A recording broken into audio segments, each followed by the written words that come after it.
Goeiemôre susters en broers. Geseënde Kersfees, Merry Christmas, Krisimesi emnandi, ukisimusi umuhle, Krisimesi amonate, Masejo a Karisimose, Kisimusi lumuhle, Machloko nonola a Karisimose, Ukrisimusi omnandi, Akuve kisimusi lerinene, Duva lamabebu amorena labudi. Ek het nou vir julle in al 11 landstale 'n baie geseënde Kersfees toegewens. Wil jy nie sommer soos jy sit net omdraai en die mense wat jy nog nie gesien het nie, ook 'n handdruk gee en vir hulle rondom jy 'n geseënde Kersfees toewens. Kort na Johannes die Doper gebore is, het Josef die timmerman van Nasaret 'n droom gehad. In sy droom het hy 'n engel gesien wat langs hom staan en die engel het sê vir hom: Josef, ek het gekom om vir jou te sê dat Maria, die jong meisie met wie jy gaan trou, 'n seun gaan hê, deur die Here gestuur. Jy moet hom Jesus noem, wat verlossing beteken, want dit is hy wat sy volk van hulle sonde sal verlos. Hieraan het Josef geweet dat die kind wat sou gebore word, die koning van Israel sou wees, van wie die profete in die Ou Testament so baie gepraat het. Kort hierna is hy en Maria in Nasaret getroud, en op die bevel van die keiser Augustus is hulle na Bethlehem om hulle name te laat opskryf. Keiser Augustus wou weet hoeveel mense daar altesaam in sy lande is, en daar was sekere dorpe in die hele land van Israel waar die mense wat naby gewoon het, hulle name moes gaan opgee. Bethlehem was die naaste aan Nasaret, en daarom is Josef en Maria daarheen. 'n ander rede waarom hulle juis na Bethlehem gegaan het, is dat hulle albei afstammelinge was van koning Dawid. Bethlehem is ook genoem die stad van Dawid, en hulle het toe hulle name in die stad van hulle eie voorvader gaan opgee. Dit was 'n lang reis van Nasaret na Bethlehem, af langs die berge tot by die Jordaanrivier, dan al langs die rivier af tot weer by die berge van Judea, daaruit tot by die dorpie Bethlehem. Toe Josef en Maria daar kom, is die dorp so vol mense wat net soos hulle kom name opgee het, dat daar geen plek was waar hulle kon tuis gaan nie. Die enigste hotel wat hulle in daardie dae 'n herberg genoem het, was vol mense, en daar was nêrens anders heen om te gaan nie. Niemand het eens probeer om vir hulle plek te maak nie, want hulle het nie geweet dat daardie jong vroutjie die moeder van die seun van God sou word oor so 'n klein rukkie nie. Die enigste plek waar hulle ten minste 'n dak oor hulle koppe kon kry was in die stal, en daarheen het hulle gegaan. Daar in die stal is die klein seentjie toegebore, en omdat daar nie eers 'n bedjie vir hom was nie, het hulle hom sommer op die strooi in die krib van die beeste neergelê. Daardie nag was daar herders in die veld wat besig was om hulle skape op te pas. Met een skyn daar 'n groot lig om hulle, en 'n engel in blink klere staan voor hulle. Hulle het so geskrik dat hulle sommer plat geval het op hulle gesigte, maar die engel sê vir hulle: Moenie bang wees nie, want kyk, ek bring vir julle goeie tyding van groot blydskap wat vir die hele volk sal wees, dat vir julle vandag groot dag gebore is in die stad van Dawid, die verlosser wat Christus die Here is, en dit sal vir julle die teken wees. Julle sal 'n kindjie vind wat in doeke toegedraai is en wat lê in die krib. Toe sien hulle dat die lig rondom hulle vol engele is en dat almal saam die Here prys en sê: Eer aan God in die hoogste hemele en vrede op aarde in die mense welbehae. En terwyl die herders nog so in die lig staan en opkyk met oop monde, het die engele weer net so skielik verdwyn as wat hulle gekom het. Toe sê die herders vir mekaar: Laat ons dan na Bethlehem gaan en hierdie ding sien wat gebeur het, wat die Here aan ons bekend gemaak het. En haastig is hulle weg na Bethlehem om die babatjie te gaan soek. Toe hulle by die herberg kom, kry hulle vir Josef die timmerman van Nasaret daar, en sy jong vroutjie met die klein babatjie in die krib, net soos die engel gesê het. Hulle sê toe vir Josef en Maria wat met hulle daar in die veld gebeur het. Almal wat dit gehoor het, was verwonder daaroor. Net Maria het niks gesê nie. Sy het oor al hierdie dinge nagedink en het in haar hart gebere. Nadat die herders gesien het wat gebeur het, is hulle terug na hulle skape in die veld en het hulle lofliedere geloop en sing deur die strate van Bethlehem. Dit is die ou bekende verhaal van Kersfees. Kom, dan gaan steek ons die kerse aan.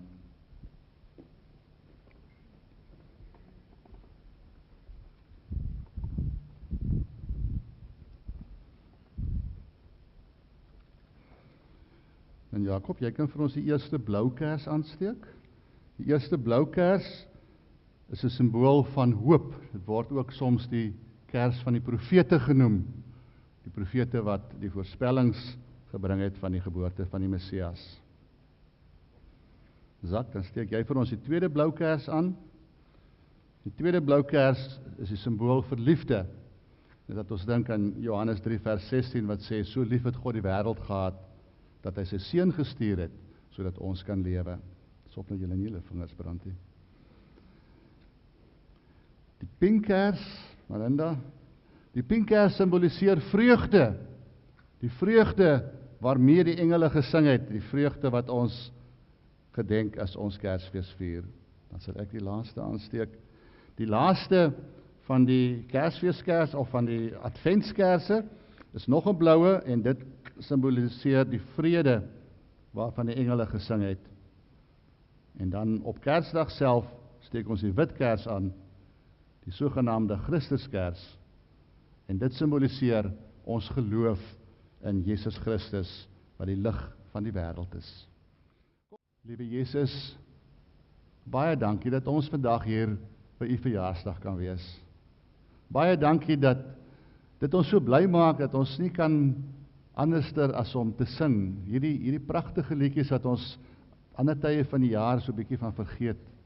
Hierdie liedjies wat getuig van ons vreugde, ons blydskap, ons geloof, ons hoop, ons liefde vir u, ons liefde vir mekaar.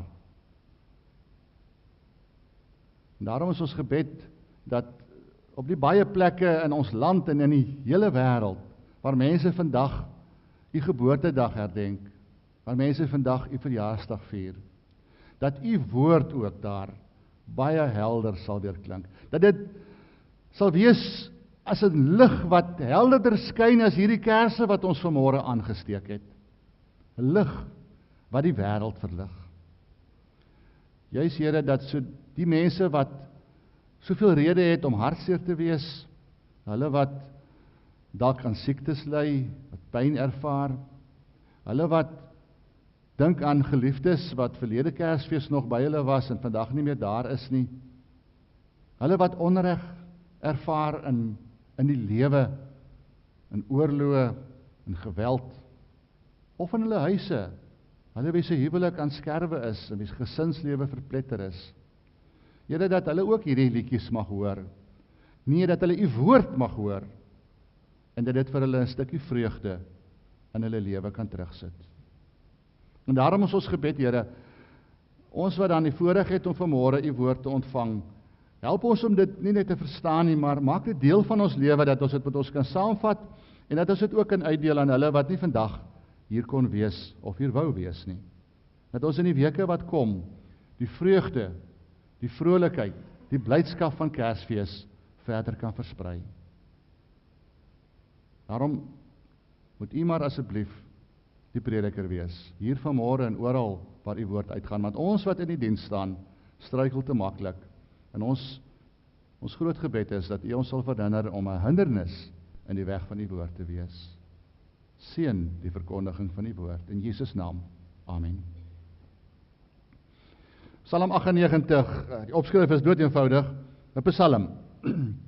Sing 'n nuwe lied tot eer van die Here, want hy het magtige dade gedoen. Deur sy krag en goddelike mag het hy oorwin. Die Here het sy oorwinning bekend gemaak aan die nasies. Aan die nasies het hy sy reddingsdade geopenbaar. Aan die huis van Israel het hy sy liefde en sy trou herbevestig. Die hele wêreld het gesien dat ons God die oorwinning behaal het. Juig tot eer van die Here, almal op aarde. Wees vrolik, juig en sing. Sing tot eer van die Here met begeleiding van die lier. Speel op die lier en sing. Blaas die trompet en die ramshoring, jubel tot eer van die Here, die koning. Die see en alles daarin moet ruis. Die aarde en alles daarop moet juig. Die riviere moet hande klap voor die Here. Die berge moet saam juig voor die Here. Want hy kom om oor die aarde te heers. Hy sal oor die wêreld heers met regverdigheid en oor die volke met billikheid. Dit is die woord van die Here. Mag die Here ook vanmôre sy woord seën. Soos ek vir u gesê het, hierdie Psalm 96 wat ek verlede Sondag met u oor 'n paar gedagtes gedeel het, klink baie dieselfde. Amper woordeliks. Sing 'n nuwe lied tot eer van die Here, want hy kom om oor die aarde te heers. Hy sal oor die wêreld heers met regverdigheid en oor die volke met billikheid. Dis presies dieselfde in albei psalms. En ook die res van die psalms bevat dieselfde tema. Dit gaan hier oor die Here wat magtige dade doen, die Here wat oorwin, die Here wat regeer, die koning wat kom om te kom oordeel met regverdigheid. Ek het verlede Sondag vir u gesê dat Psalm 96 en so ook dan Psalm 98 is 'n troonsbestuigingspsalm, en dit is wat gebeur in die Adventstyd, en dit is wat ons herdenk met die geboorte van Jesus Christus, dat God gekom het om sy troon te bestyg, om te kom heers oor al die magte van die wêreld, en om die onmoontlike weer moontlik te maak. Dat hy die God van Israel, die God wat ons aanbid, dat hy magtig is bo alle aardse magte en regerings, en dat hy juis in regverdigheid kom heers. En ek het ook vir u gesê dat met die geboorte van sy seun het hy die grootste onmoontlike moontlik gemaak, naamlik dat God en die mens weer versoen kon raak, en dat mens en medemens versoen kon word. God kom as koning, sy troon is 'n krib, sy paleis is 'n stal, sy hofdienaars is skaapwagters. En dit is die lied wat met Kersfees moet weer klink, en waartoe die psalmdigter die hele skepping oproep om saam te sing, ook vir ons. Nou, ek wil nou nie verder herhaal wat ek laas Sondag gesê het nie, maar ek wil vir u net drie dinge uitlig uit hierdie psalm, wat ek dink ons moet onthou wanneer ons dink oor die betekenis van Kersfees in ons lewe. En die eerste ding is, hoe belangrik is die sing van 'n nuwe lied, wanneer die Here kom om mense met sy verlossingsdade te bevry. In hierdie psalm word die ganse skepping, die see, die aarde, die riviere, die berge, die bosse en die bome, op verskeie maniere opgeroep om God te loof, om te juig, om vrolik te wees, om te jubel, om hande te klap, om musiekinstrumente te speel, maar veral om te sing. Die klem val hier op die sing van 'n nuwe lied. 4 keer word hier spesifiek gesê, sing 'n nuwe lied tot eer van die Here. En weet jy, as jy nou die geskiedenis van die Ou Testament onthou, dan sal jy agterkom, dit gebeur elke keer wanneer God ingryp in mense se lewens. Elke keer wanneer God die gang van sake omkeer, elke keer wanneer God nuwe dinge vir mense doen, wanneer God 'n amper verbasende verlossing en bevryding vir sy volk bewerk, wanneer God die onmoontlike moontlik maak, elke keer word die volk opgeroep om te sing uit dankbaarheid tot eer van die Here. En kan hulle amper nie anders nie, hulle kan nie stil bly as om 'n nuwe lied te sing. As jy gaan lees in die Ou Testament, byvoorbeeld daar, toe die Egiptenare se mag finaal gebreek is, daar ander kan die Rooi See, en hulle almal verdrink het. Die eerste ding is, Moses sing 'n nuwe lied. Ek wil tot eer van die Here sing, omdat hy hoog verhewe is. Perd en strydwa het hy in die see geslinger. Die Here is my krag en my beskerming. Hy het tot my redding gekom. Hy is my God. Hom roep ek, die God van my voorvaders. Hom prys ek. Die Here is oorwinnaar in die stryd. Sy naam is die Here. Ekskuus tog. En terwyl Moses daai nuwe lied sing, speel Miriam en die vroue op die tamboerijn en dans hulle en sing hulle ook hierdie nuwe lied verder. Ook later, as die Here vir Dawid verlos van Saul, dan sing hy, die Here is my rots, my skuilplek en my redder. Hy maak my voete soos die van 'n ribbok, op hoë plekke laat hy my stewig staan. En jy kan maar dink, daar word vir ons vertel, toe die ark finaal terugkom na Jerusalem, het Dawid voor die ark uit gesing en gedans. En jy kan maar net deur die psalms blaai, en dan sal jy hoor, hoeveel keer het Dawid 'n nuwe lied gesing, elke keer wanneer God sy lewe verander het. Vir die Israeliete was dit as het ware 'n bewys of 'n teken dat God met hulle is, wanneer hulle 'n nuwe lied kon sing.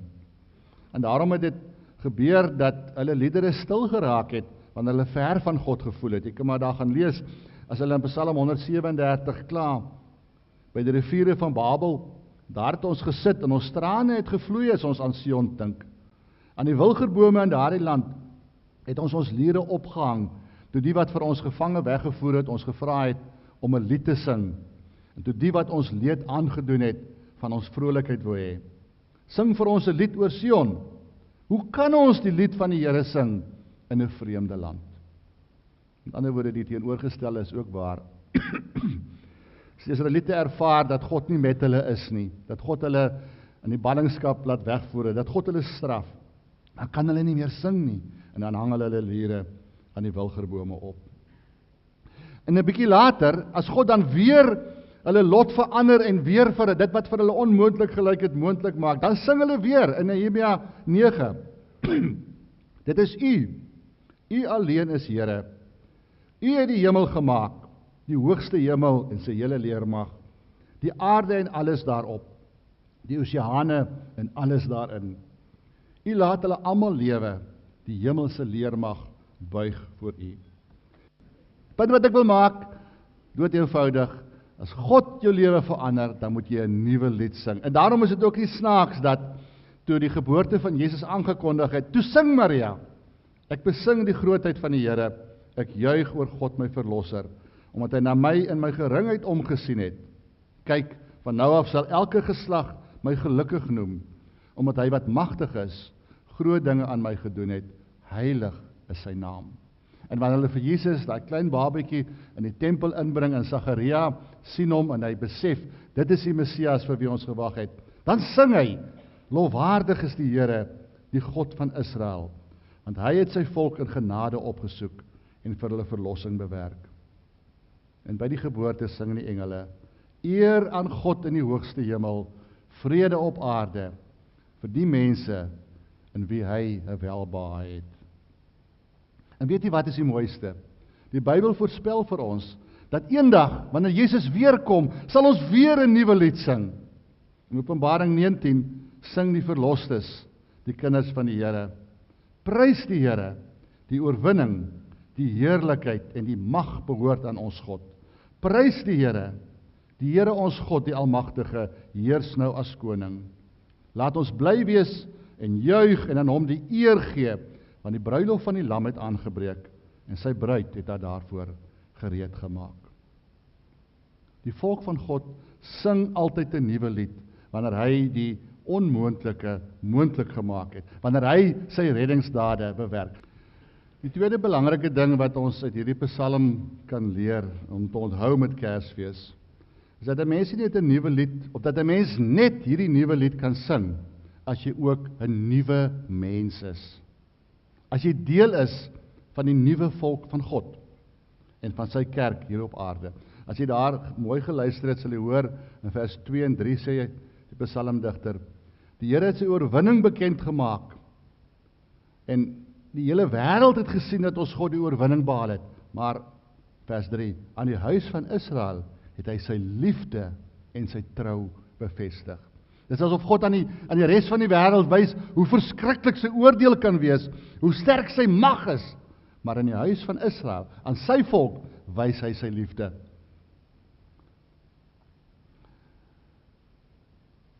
Dit behels dan, dat ons ook soos nuwe mense moet leef. As ons hierdie nuwe lied wil sing, as ons wil deel in die vreugde van God wat sy troon bestyg het, dan moet ons in eerste plek soos oorwinnaars leef, soos koningskinders.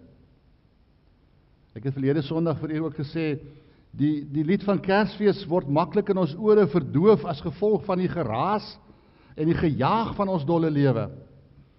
En dit gebeur veral wanneer ons vaskyk teen alles wat nog verkeerd is rondom ons, en wanneer ons swaarmoedig raak en hoop opgee, en nie meer raak sien, dat die Here werklik alles begin verander het, toe sy seun in die wêreld gekom het nie.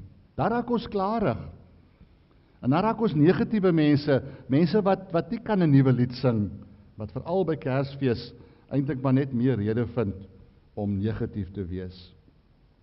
En dan bly die Kersliedjies wat ons partykeer sing ook maar net woorde op ons lippe.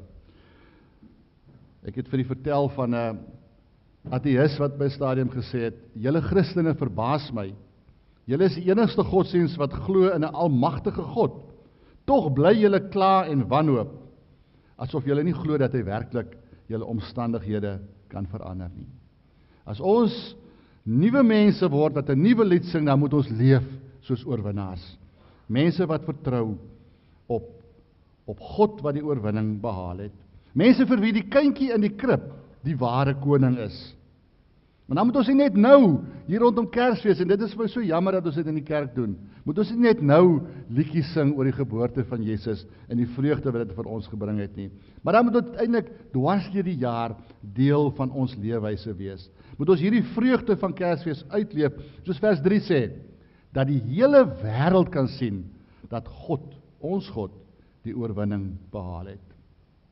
En dit beteken dan ook dat ons sal leef soos as versoende mense.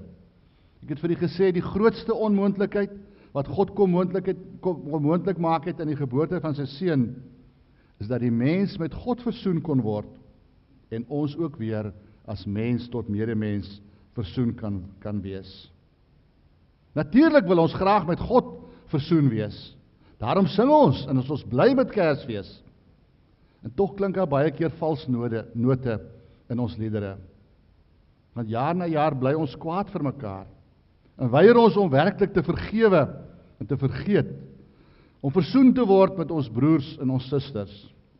Hoeveel Kersfeeste bly nie vol van bakleiery tussen pa en ma, en ouers en kinders en broers en susters nie. En dikwels oor iets wat lank tevore al gebeur het. En dan praat ek nou nie eers van die onversoenbaarheid tussen ons as broers en susters in die kerk van die Here nie. Dat ons as kerk partykeer nie eers 'n besluit kan neem oor hoe om in liefde teenoor mense op te tree wat anders leef as wat ons goed dink, sonder dat daar gedreig word met kerkskeuring en hofsaake nie. Wat moet die wêreld dan van ons dink as daar onder ons nog soveel onvrede en soveel haat en bakleiery bestaan? Mahatma Gandhi, die Indiese geestelike leier, wêreldbekend, veral vir sy pasifisme, sy vreedsaamheid. Mahatma Gandhi het glo by geleentheid gesê, I like your Christ very much, but I don't like your Christians at all. En dit is iets om te onthou, veral met Kersfees. As ons vreugdeliedere so vol vals note van onversoendheid en haat en bakleier is, hoe kan ons dan verwag dat die wêreld saam met ons sal vrolik wees en juig en sing? As ons die nuwe lied van die Messias koning wil sing, dan moet ons ook 'n nuwe lewenspatroon volg. Ek wil vir 'n gedig van A.G. Visser lees, wat dit baie mooi uitdruk. Hy skryf 'n ballade, As Kersfees kom.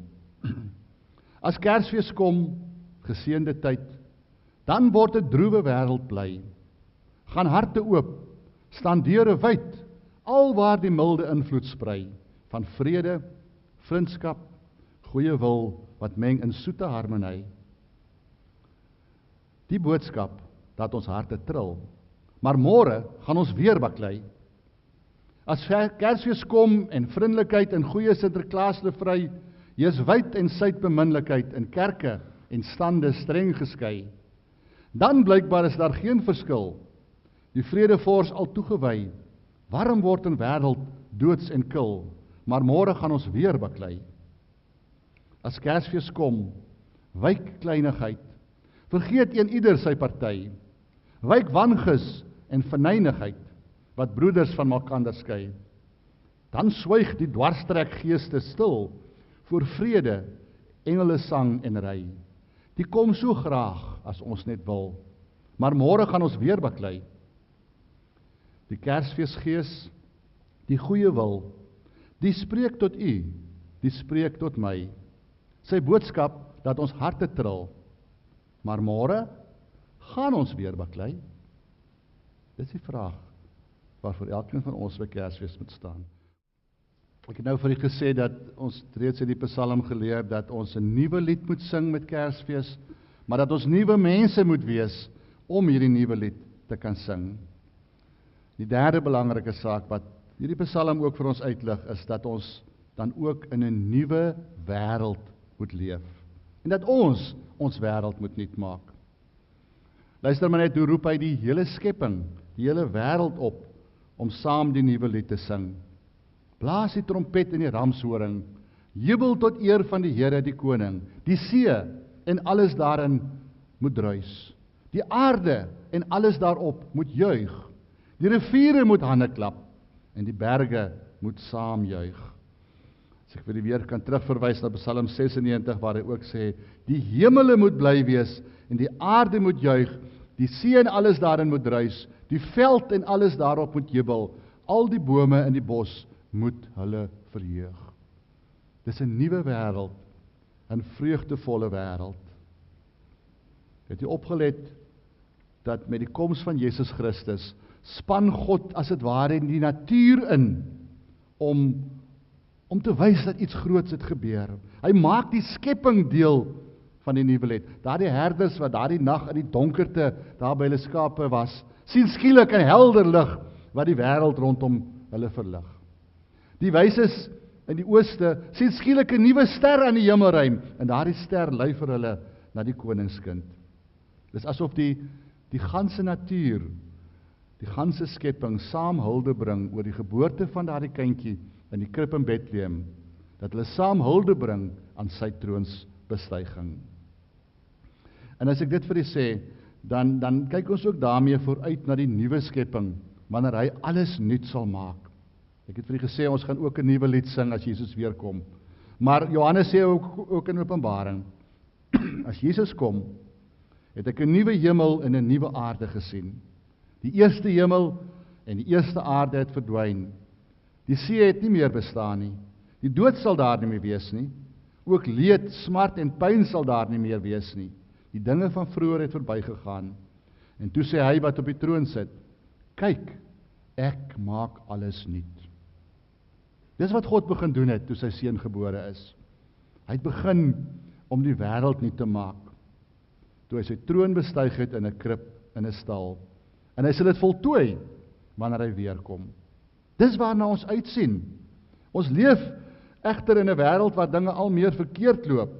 En ek hoef nie vir u dit alles te noem, hoe dat juis die natuur van God ook in ons tyd al hoe meer beskadig word deur besoedeling, ontbossing, renosterstropery, oorbenutting van visbronne, noem dit op. Ek kan vir u allerlei voorbeelde noem van hoe word juis die skepping van God in hierdie tyd bedreig en beskadig.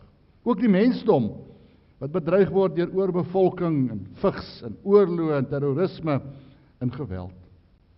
En wat dan nog van almal wat onreg moet verduur, onverdraagsaamheid teenoor vreemdelinge, teenoor mense wat anders is.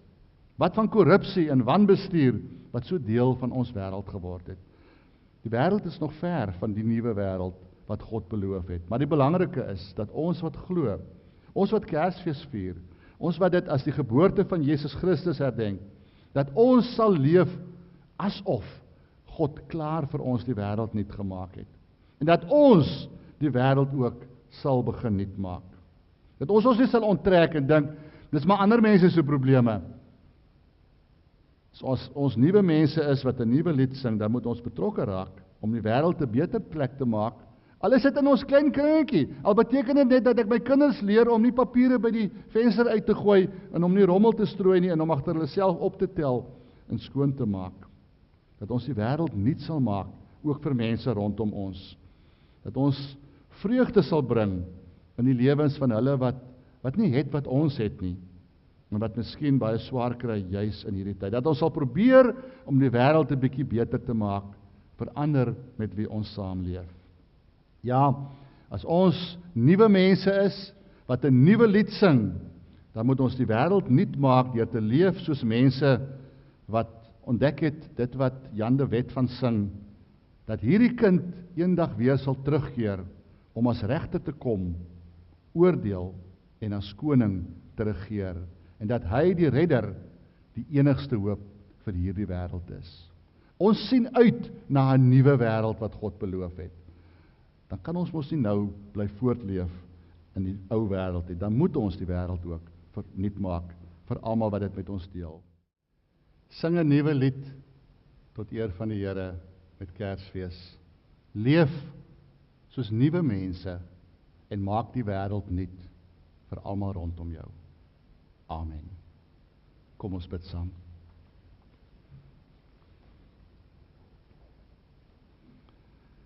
Ek loof U, Here Jesus, omdat U ons so lief gehad het, dat U ons broer geword het. U was gewillig om gebore te word in 'n armoedige stal in Bethlehem, sodat ons ook burgers kon word van die hemelse Jerusalem. En daarom wil ek graag bid soos wat U disippels en ook ons geleer het. Maar ek kan nie bid onse as ek net vir myself leef nie. Ek kan nie bid Vader as ek nie U kind geword het nie. Ek kan nie bid wat in die hemel is as ek nog aardsgebonde is nie. Ek kan nie bid laat U naam geheilig word as ek dit uitelik gebruik nie. Ek kan nie bid laat U koninkryk kom as ek nie U woord uitdra nie. Ek kan nie bid laat U wil geskied as ek altyd my eie sin wil hê nie. Ek kan nie bid om my daaglikse brood as ek spandabelrig lewe nie. Ek kan nie bid soos ons skuldenaars vergewe en met 'n wrok rondloop nie. Ek kan nie bid lei ons nie in versoeking as ek met sonde speel nie.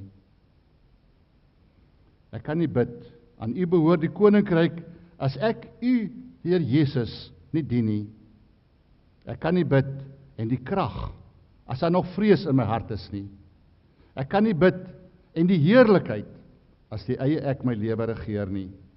Ek kan nie bid tot in ewigheid as ek nie U koms verwag nie, en ek kan nie sê amen as ek nie kinderlik glo nie. Dankie Here, dat ek hieroor met U kan praat en my onvermoë vir U kon bely. Dankie dat U kind vir my die onmoontlike laat moontlik word het, dat hy my sonde op hom geneem het. Dankie dat U evangelie net so helder en met soveel eenvoud na ons toe kom, dat selfs die herders dit kon verstaan. Amen.